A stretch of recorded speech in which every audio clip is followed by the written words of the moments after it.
समादरणीय संत वृंद, भक्त वृंद, माते शक्ति, ये जीव अनादि काल से जन्म मृत्यु की श्रृंखला में भटकता हुआ नाना प्रकार के दुखों से संतृप्त होकर के इन दुखों से टूटने के लिए अनेक उपाय करता है। जैसे अपने को बीमारी हो जाती है तो बीमारी से टूटने के लिए अनेक डॉक्टरों का सहारा, जब तक बीमारी नहीं मिटती है तब तक हम कुछ न कुछ करते ही रहते हैं, और बीमारी मिट जाए तो फिर दुखों से छुटकारा प्राप्त हो जाता है। तो ये जीव अनादि काल से इस जन्म मृत्यु की श्रृंखला में अपने असली स्वरूप को न जानने से, अपने असली घर को न पहचानने से, परमात्मा तत्व का साक्षात्कार न करने से, सत्य को ठीक ठीक न जानने से ये सुखी दुखी होकर के भ्रमता ही रहता है। देखो अपने वेद भगवान का ऐसा कहना है कि है चेद वेदी दत्त सत्यमस्ति न चेदिया वेदी मैती नष्टि। यदि मानव देह प्राप्त करके कोई सत्य का साक्षात्कार कर लेता है, समझो उनका जीवन धन्य हो जाता है। और यदि सत्य का साक्षात्कार न करके ऐसे ही अक्ल होशियारी लगा करके जीवन को बर्बाद कर देता है तो उनके लिए बताया गया है कि उसका महान विनाश हो जाता है। तो देखो कुल मिलाकर के सार बात जो निकली है वह इतनी ही है कि सत्य का साक्षात्कार हो।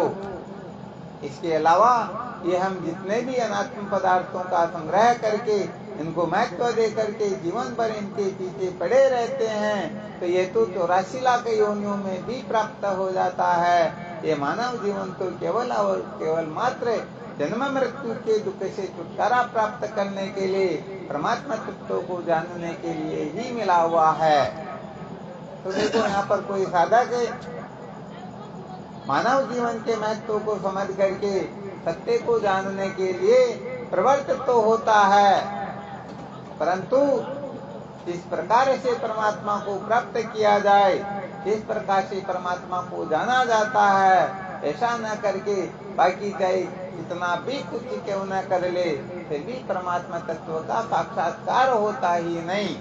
कहने का मतलब कोई सोचते हैं कि हम बहुत अच्छे कर्म करें परमात्मा की प्राप्ति हो जाएगी, कोई सोचते हम तीर्थ करे, व्रत करे, पूजा पाठ करे, स्नान ध्यान करे, भक्ति करे, तप करे, समाधि सिद्ध कर ले, अष्ट सिद्धियां निधियां प्राप्त कर ले, 14 विद्या में निदान हो जाए, फिर भी सच्ची बात है ऐसे परमात्मा की प्राप्ति होती नहीं है। परमात्मा की प्राप्ति परमात्मा की प्राप्ति के नियम से ही हो सकती है, अपनी अक्ल होशियारी से कुछ भी होने वाला। तो देखो यहाँ पर हमारे संत शास्त्र संकेत करते हैं, यदि सत्य का साक्षात्कार करना हो, भगवत प्राप्ति करना हो तो इसके लिए कहा गया है जो जानऊ सत्संग प्रभाव लोकन वेदन आन उपाऊ। अरे सत्संग के सानिध्य से, संतों के सानिध्य से ये जीव परमात्मा तत्व का साक्षात्कार कर सकता है। सत्संग के सिवाय और कोई ऐसा उपाय त्रिलोकी में है ही नहीं। देखो बात ऐसी होती है, बाकी के जितने भी साधन हैं वो सारे के सारे साधन हम अपनी अक्ल होशियारी से करते हैं, उनमें अपना अभिमान पुष्ट होता है, अर्थात केवल मात्र अभिमान ही बढ़ता है। साधन भजन तो हम करेंगे, उसमें भले तीर्थ व्रत करो, पूजा पाठ करो, दूसरा तीसरा करो, परंतु अभिमान रहेगा कि मैं भी ऐसा करता हूँ, मेरे समान इस संसार में कौन है। परंतु ये जीव जब संतों के सानिध्य में बैठ करके उनके बताए साधनों के अनुसार आगे अपने जीवन को बढ़ाता है तो उस जगह पर अभिमान उदय नहीं होता है, क्योंकि संतों के सानिध्य में बैठने से अभिमान की निवृत्ति होती है। अथवा समझना चाहिए जिनका अभिमान नष्ट हुआ होता है वही संतों के सानिध्य में बैठ सकता है। क्यों? क्योंकि संतों के सानिध्य में तो प्रणाम आदि करके फिर सामने नीचे बैठना होता है, हाथ जोड़ करके बैठना होता है, नम्रता की आवश्यकता होती है, श्रद्धा की आवश्यकता होती है, समझदारी की आवश्यकता होती है। तो बताओ कोई तख्ते के ऊपर बैठा हुआ, हम उनके सामने ऐसे ही जमीन पर बैठे हुए हैं, तो बताओ अभिमान ऊपर बैठने वाला करेगा या नीचे बैठने वाला? ऊपर बैठने वाला। तो नीचे बैठने वाला तो नहीं करेगा ना। अरे भाई, उनका तो अभिमान निवृत्त हो रहा या हुआ है तभी तो बैठ रहा। तो कुल मिलाकर के संतों के सानिध्य में ही, संतों के संग से ही ये जीव अजर अमर हो सकता है, परमात्मा तत्व का साक्षात्कार कर सकता है। और वास्तव में कोई उपाय, वास्तव में कोई उपाय है ही नहीं। भगवान कृष्ण ने श्रीमद् भागवत महापुराण के 11 स्कंद के 12वें अध्याय में इस बात को बहुत अच्छी तरह से बता देते हैं। हे उद्धव, इस संसार में मुझे प्राप्त करने के अनेक साधन बताए गए हैं, परंतु सत्संग के द्वारा जैसा मैं वश में होता हूँ ऐसा साधन त्रिलोकी में कोई है ही नहीं। इसीलिए हमारे महापुरुषों ने मुक्त कंठ से घोषणा कर दी, सतसंगत निज कल्पतरु सकल कामना देत, अमृत रूपी वचन कह त्यों ताप हर लेत। अरे भाई, ये सत्संग ही असली कल्पतरु है, अर्थात कल्प वृक्ष, कामधेनु, पारस और चिंतामणि। इनका जो शास्त्रों में वर्णन किया जाता है ना, ये वास्तव में है, और इनके द्वारा दीनता दरिद्रता की निवृत्ति होती है, परंतु सदा सदा के लिए सचमुच में नहीं हो सकती हैं। देखो, कहा जाता है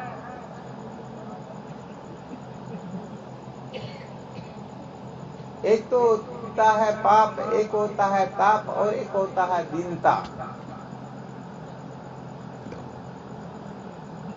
पाप, ताप और दीनता, इनको कौन निवृत्त करते हैं?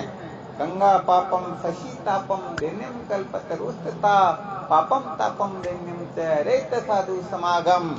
गंगा माता जो है वह पापों की निवृत्ति कर देती हैं। यदि कोई विधि पूर्वक गंगा में स्नान करके प्रार्थना करे, हे माँ, मैंने अनजान में जो कुछ भी पाप किया आप उनको क्षमा कर देना, तो गंगा माता उनके पापों को नष्ट कर देती हैं। परंतु ध्यान रखना, वह पाप तब तक ही निवृत्त हुए रहते हैं जब तक वह पुनः पाप न करने लग जाए। प्रतिज्ञा करके आए, पापों का गंगा माता के प्रति समर्पण करके पुनः जीवन में कभी पाप नहीं करे तो वह पाप छूट गए समझो, और घर आकर के वापस पाप करने लग गया तो पहले वाले पाप पुनः आकर के चिपक जाते हैं। तो देखो, जब तक हम पुनः पाप नहीं करेंगे तब तक गंगा माता पापों से मुक्त कर देगी, और पाप करना शुरू कर दिया तो पहले वाले भी चिपक जाएंगे। शशि तापम, चंद्रमा जो है शीतलता प्रदान करता है, परंतु जब तक रात्रि रहती है तब तक ही शीतलता प्रदान करता है। सूर्य उदय होने के पश्चात तो बैसाख जेठ के महीने में पता नहीं कितनी भयंकर गर्मी होती है, तो बताओ दिन में शीतलता मिलती क्या? तो गंगा पापम शशि तापम दैन्यम कल्पतरुस्ता, कल्प वृक्ष जो है ये गरीबी को मिटा देता है। यदि कल्प वृक्ष के नीचे बैठकर कोई कामना करे मुझे ऐसा वैसा प्राप्त हो, तो सब कुछ प्राप्त हो सकता है, दीनता मिटा देता है। परंतु यदि उस प्राप्त हुए धन का दुरुपयोग करने लग जाए, गलत कामों में खर्च करने लग जाए, तो सारा का सारा धन चला जाता है, गायब हो जाता है, नष्ट हो जाता है, कुछ भी रहता ही नहीं। तो देखो, गंगा पापों का निराकरण करती है, चंद्रमा गर्मी को, ताप को मिटाता है, कल्प वृक्ष दीनता को मिटाता है, परंतु कुछ समय के लिए। परंतु सत्संग जो है, ये सत्संग ऐसी पतित पावनी गंगा है, तो सदा सदा के लिए पाप ताप दीनता को निवृत्त कर देती हैं। आ गया समझ में? तो कुल मिलाकर के बात यह है, संतों का संग ही पंचीकरण के अंतर्गत यह प्रश्न किया जाता है, जन्म मरण के तल से भाई उतर दिया जाता है, साधुनो समागम करे जाई।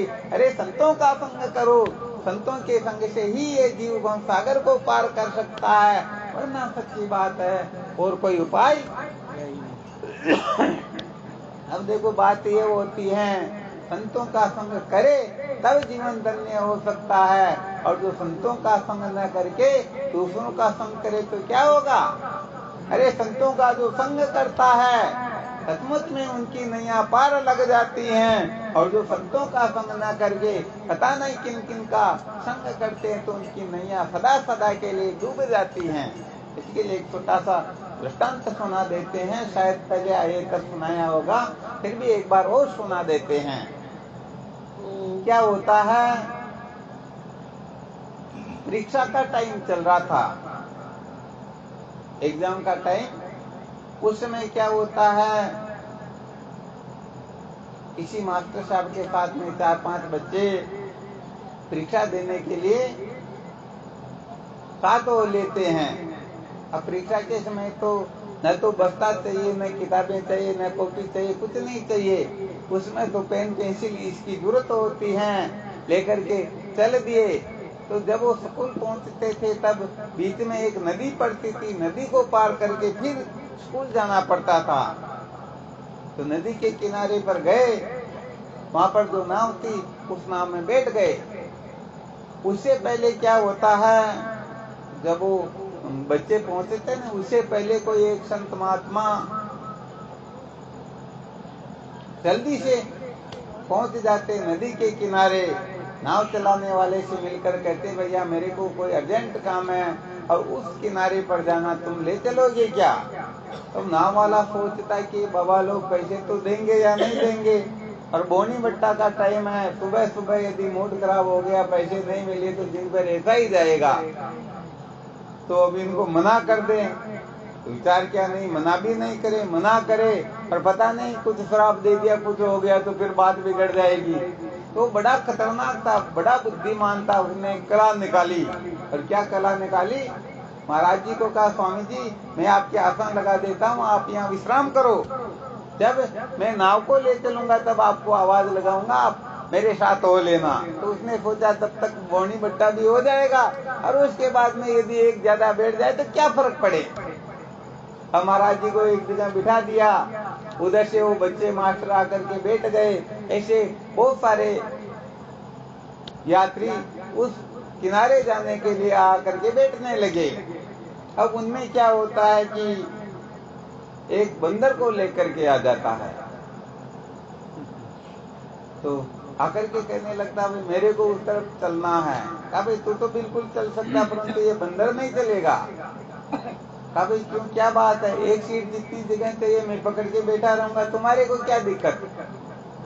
और यदि कोई दिक्कत हो तो मेरे 5 रुपए लेता हो तो इसके 25 रुपए ले लेना, 2 गुना 3 गुना 4 गुना ले लेना, मैं इसके बिना तो जा नहीं सकता हूँ। उसने सोचा, अरे भाई अच्छी बात है, 20-25 रुपए का नुकसान होगा, 5 सवारी 6 सवारी का पैसा ये अकेला दे रहा, क्या फर्क पड़ता। उनको बिठा दिया, फिर आने लगे, बैठते रहे। और उस क्रम में एक ऊंट वाला भी आ जाता है। अब ऊंट वाला आया तो उसको साफ मना कर दिया, भाई नहीं तू नहीं चल सकता। उसने कहा भाई मेरे को अर्जेंट है, तू पैसे भी ले, इसके 100 रुपए ले, कोई दिक्कत नहीं, परंतु ये भी चलेगा। अरे एक तरफ खड़ा हो जाएगा, तेरे को क्या दिक्कत है। उसने विचार किया, बिल्कुल ठीक है, सीटें तो इस तरफ बनी हुई है, उस तरफ खड़ा कर देंगे, क्या फर्क पड़ता। कहा चलो ठीक है। अब पूरी लोड हो गई। उसने विचार किया, देखो महात्माओं के दर्शन से आज तो मालो माल हो गए। अब तो वह बड़ी प्रसन्नता से जाकर के प्रार्थना करने लगा, चलो भगवान नाव में गिरा दो, मैं आपको उस तरफ ले चलता हूँ। वो महात्मा मना कर देते, भाई नहीं नहीं मेरे को नहीं चलना। अरे स्वामी जी बात क्या, मैं आपसे पैसे थोड़े ले रहा हूँ, अभी थोड़ी देर पहले कह रहे थे मेरे को जल्दी है, और अब आप मना कैसे कर रहे हो।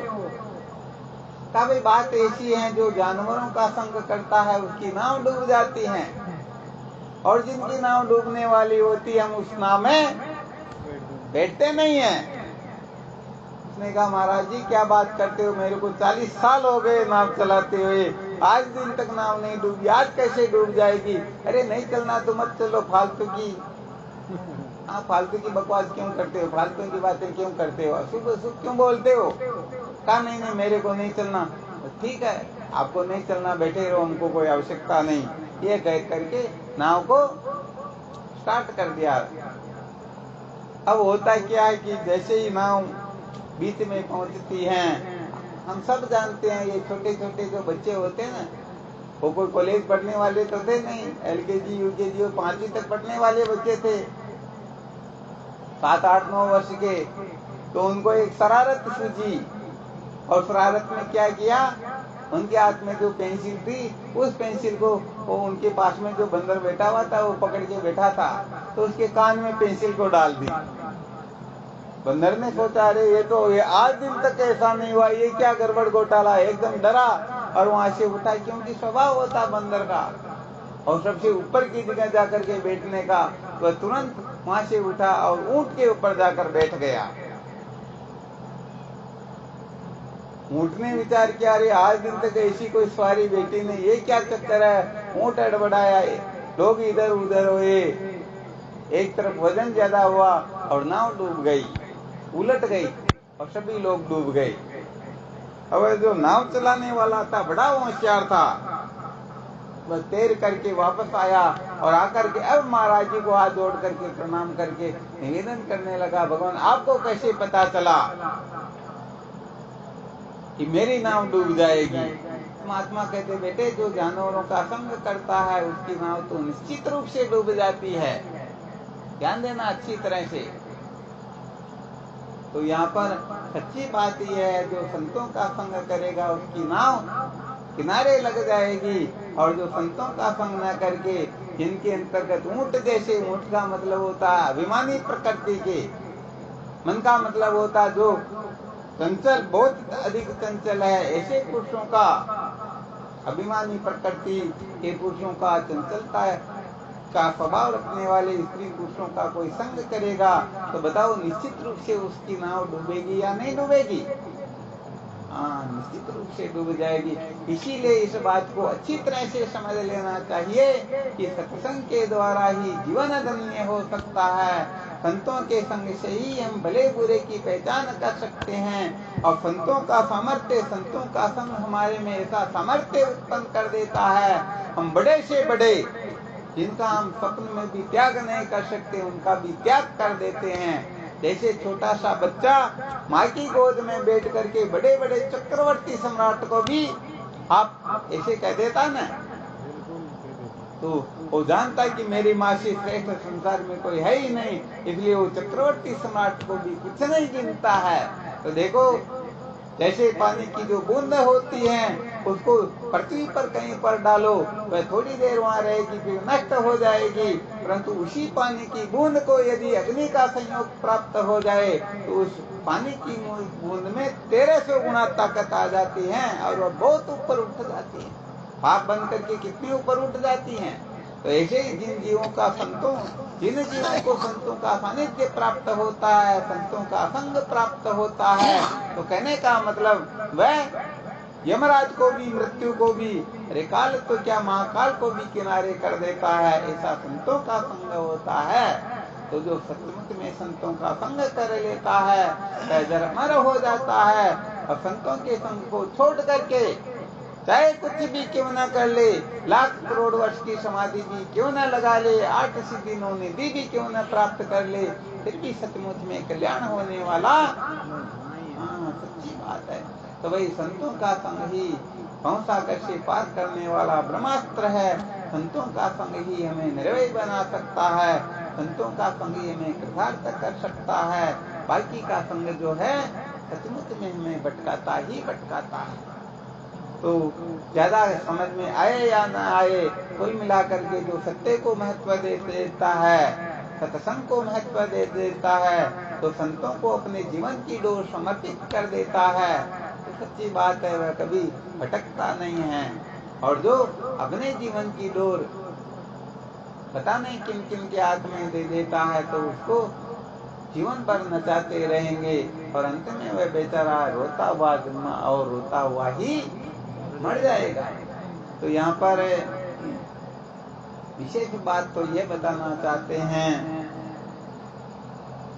जो जैसा होता उनका यदि संग कोई करेगा तो उनके जैसा का जैसा ही अनुभव उनमें प्रकट हो जाएगा, उनके जैसी की जैसी समझ उनमें प्रकट हो जाएगी। इसलिए संग का बहुत बड़ा महत्व होता है। हाँ, इस संसार में संगी ही बाध्यते लोके निसंगस्कमस्नुते येन संगम प्रीत्याजे सर्वदा सुखम इच्छता। संग करने वाले ही दुखी होते हैं, ये संग ही बंधन का कारण होता है। इसलिए सोच समझ करके संग करना चाहिए, क्योंकि जो भटके हुए हैं उनका संग करके कोई लक्ष्य पर पहुंच नहीं सकता। इसलिए संसारी अनात्म पदार्थों में अहमता ममता रखने वाले नास्तिक लोगों का, शास्त्र विरुद्ध क्रिया चेष्टा करने वालों का संग करके कोई अपना भला सचमुच में कर नहीं सकता। इसके लिए तो केवल और केवल मात्र हमारे धर्म शास्त्रों के अनुसार, अभी जैसे सहजानंद जी महाराज बता रहे थे,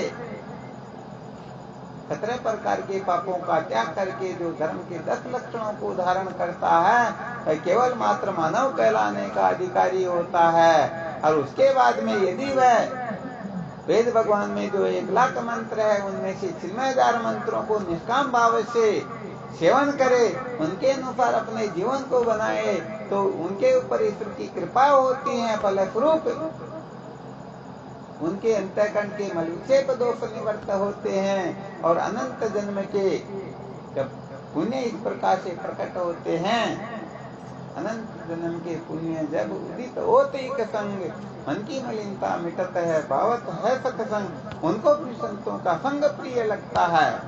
और जिनको संतों का संग प्राप्त होता है तो उनके हृदय में विवेक वैराग्य जागृत होता है, और विवेक वैराग्य सत संपत्ति मुक्ता जिनके हृदय में जागृत होती है वो फिर ब्रह्म विद्या प्राप्त करने के अधिकारी होते हैं। ऐसे साधक ब्रह्म तत्व का साक्षात्कार करके मैं अद्वितीय ब्रह्म हूँ ऐसा निश्चय करके सदा सदा के लिए जन्म मरण के चक्कर से मुक्त हो जाते हैं। तो यहाँ पर मुख्य बात यही है संतों के संग की। तो सत्संग जो है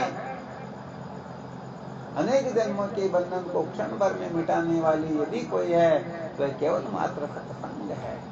सत्संग के सिवाय श्रेष्ठ और कोई है ही तो और कुछ नहीं समझना, इतना समझ लो, धारण कर लो, सत्संग से श्रेष्ठ कुछ भी नहीं है। क्योंकि जो सत्संग को महत्व दे देता है तो सत्संग माता उनके हृदय में प्रकट होने लगती हैं, और जो असत को महत्व देता है तो फिर वो बीड़ी सिगरेट गुटखा सुपारी तो खाएगा पिएगा।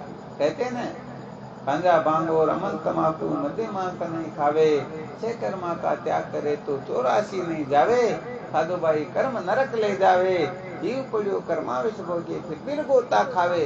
देखो जो जन्म मरण के चक्कर से छूटना चाहता है, अरे भगवान को राजी किए बिना कोई जन्म मरण के चक्कर से छूट नहीं सकता। तो विचार करके देखो, हम इस कचरे को अपने अंदर डालेंगे, भगवान राजी हो जाएंगे क्या?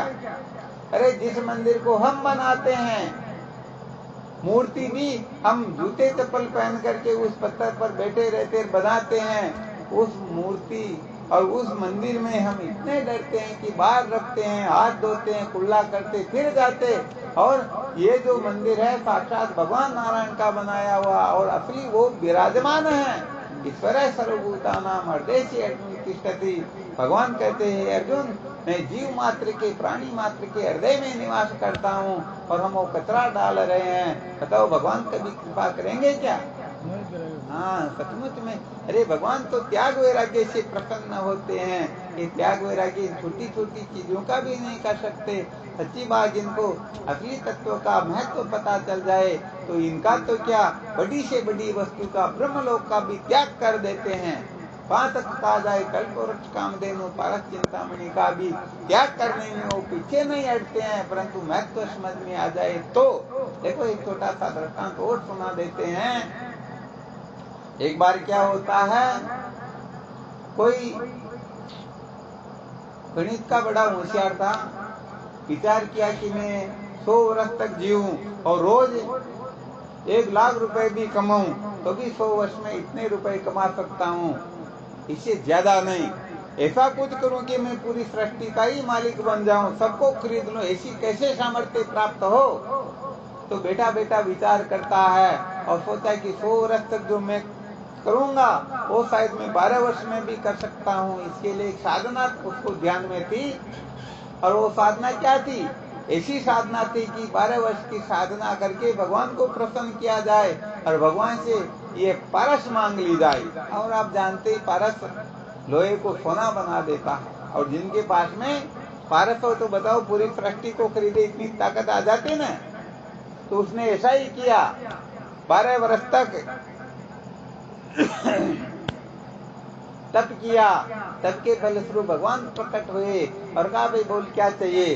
भगवान मुझे पारस चाहिए और कुछ नहीं चाहिए। भगवान ने कहा रे भाई ये तो मैंने पहले ही किसी को दे रखी है, अब उसके कुछ काम की नहीं, जाओ तुम उनके पास से ले लेना।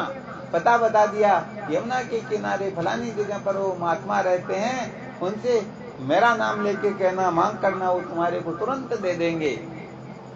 अब उनको तो बड़ी लालसा थी और कुछ नहीं पूछ रहा था, कब मिले कब मिले कब मिले, खाना पीना कुछ अच्छा लग ही नहीं रहा था। तुरंत वहां से रवाना होता है और यमुना के किनारे उसी जगह पहुंच जाता है।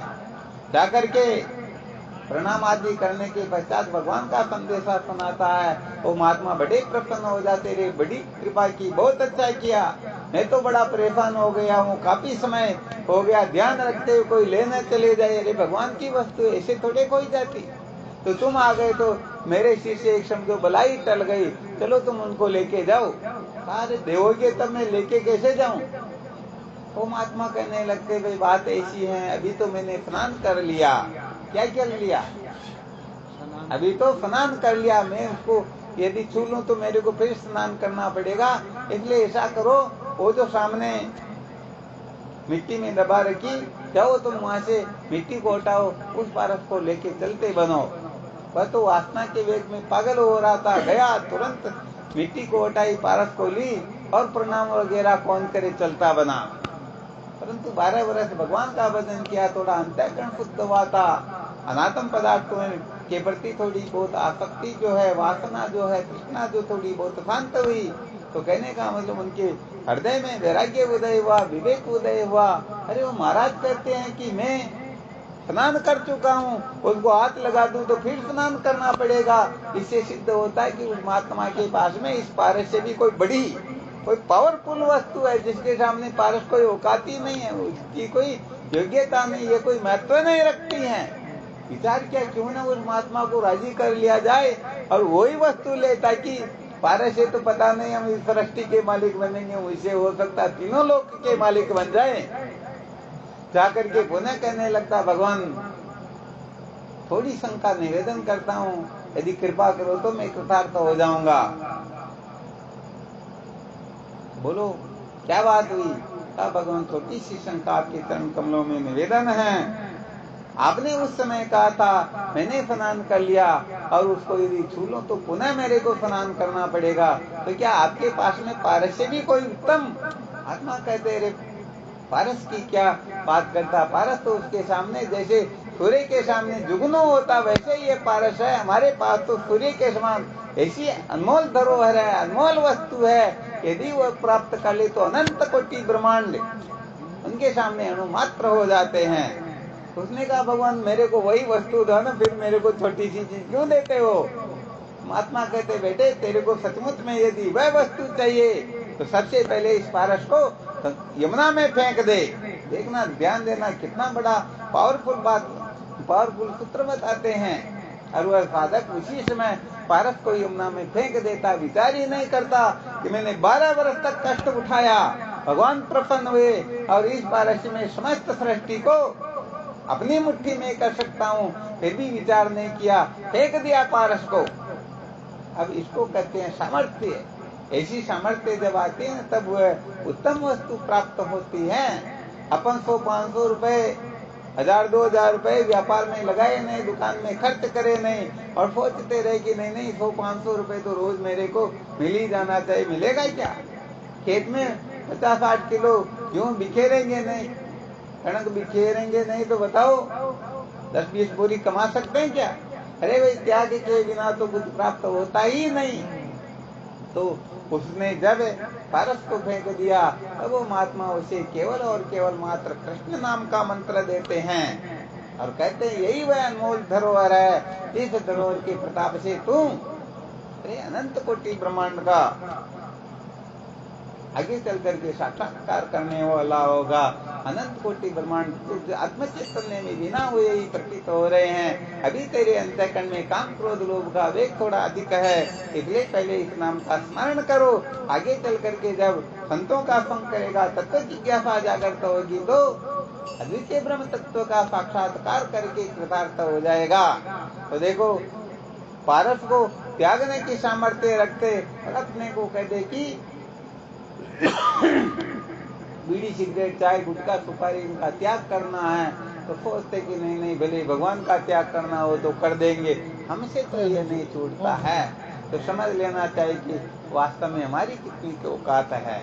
हम कहने का मतलब अपनी औकात कितनी की रखते, कहने का मतलब अपनी औकात देखते नहीं और करोड़पति बाप की बेटी से शादी करने के लिए निकल पड़ते हैं। तो देखो परमात्मा को प्राप्त करना हो तो पहले परमात्मा के अनुकूल होना होता है। व्यवहार दृष्टि में भी यदि किसी को 100-500 रुपए चाहिए और अपने पास में आकर के कोई अपनी पेट पकड़ 2-3 थप्पड़ रखे और कहे 500 रुपए दे वरना भी तेरा मर्डर कर दूंगा, तो शायद आप उनको 1 रुपया भी नहीं दोगे और 2-4 जूते चप्पल और निश्चित रूप से लगाओगे। तो बताओ भगवान ऐसे प्राप्त होते हैं क्या? हाँ, सच्ची बात। यहाँ पर तो जब लग गजबल अपनो बरत्यो नेक सरियो नहीं काम, निर्बल वे बलराम पुकारियो आए आधे नाम। जब तक किसी न किसी प्रकार का अभिमान था, बल था, ताकत थी, उसे विश्वास था कि नहीं मेरे में भी 16,000 हाथियों का बल है, मेरे 1,000 पत्नियां हैं, इतने बच्चे, सब कुछ तो हो जाएगा। परंतु जब देख लिया कोई किसी का नहीं होता है, आप अकेला अवतरे मेरे अकेला होई, यूं कभी इस जीव का साथी सगा नहीं कोई।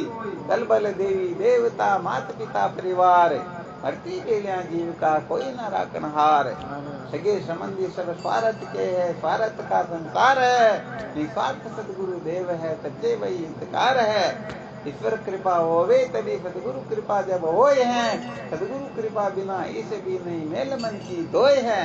तो देखो भाई सच्ची बात तो ये है, जब तक हम कल्पना में उलझे रहेंगे, जब तक संसार के भोग पदार्थों के पीछे पागल होकर के भटकते रहेंगे, तब तक सचमुच में भगवत प्राप्ति होने वाली नहीं। और भगवान को ठीक ठीक जाने बिना किसी के दुखों का अंत आज दिन तक न तो हुआ न होगा, हो सकता ही।